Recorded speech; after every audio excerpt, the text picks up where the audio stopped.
Number 17, a student drew the model below to represent a part of the watershed and some human activities that affect the watershed. Guys, if you remember, a watershed is just an area, a large area with all the streams, lakes, rivers, etc. that come together, and they're kind of physically blocked off by mountainous areas or things of that nature.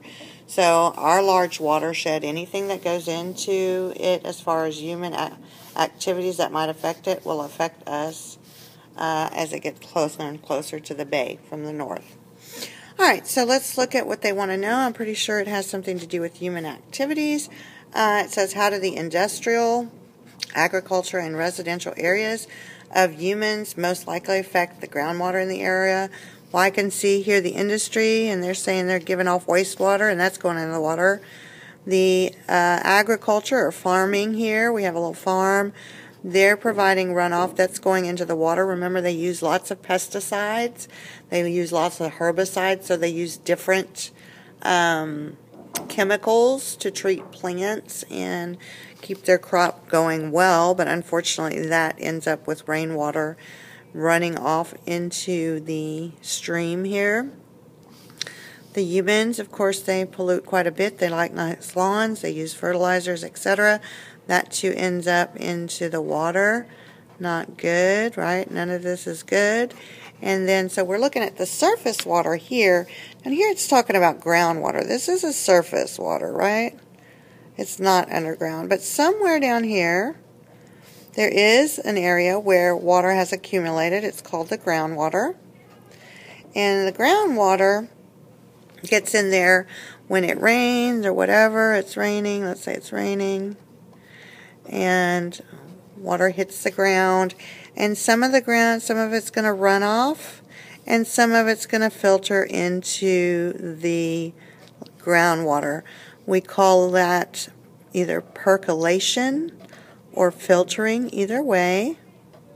So in other words, it's moving from the ground into the groundwater, so it's got to go through all these different layers of rock that allow for it to move through into the groundwater layer, and then the groundwater layer itself is blocked by an area of rock that doesn't let any more water through, and that's how it accumulates in this area, in this aquifer. Okay, so this is our groundwater. So if our surface water is being affected by all these pollutants, obviously some of these pollutants are also ending up percolating or sickering or filtering through into the groundwater itself. So let's see what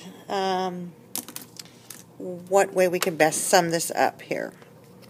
It says pollutants from the activities percolate through the soil and enter the water table, meaning the groundwater or the aquifer. And we just said, yeah, that can happen, right? Because they do percolate through or filter through. They filter through that layer of soil, through that layer of rock that allows that water to move through. So that's a good possibility, that one. And then number 2, or B, says the activities prevent most of the water from evaporating into the atmosphere. Well, no, evaporation is going to take place no matter what. None of our human activities are going to interfere with the water cycle. We have no control over that. It says the activities replace the groundwater used. Well, unfortunately, there's no activities, human activities, that could replace the groundwater that's being used. As a matter of fact, we probably are using up the groundwater because of all these different things going on, not replacing it.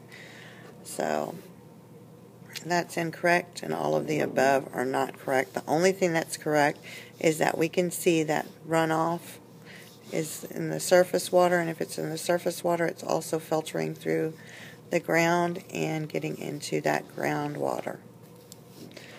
So that is going to be our answer choice.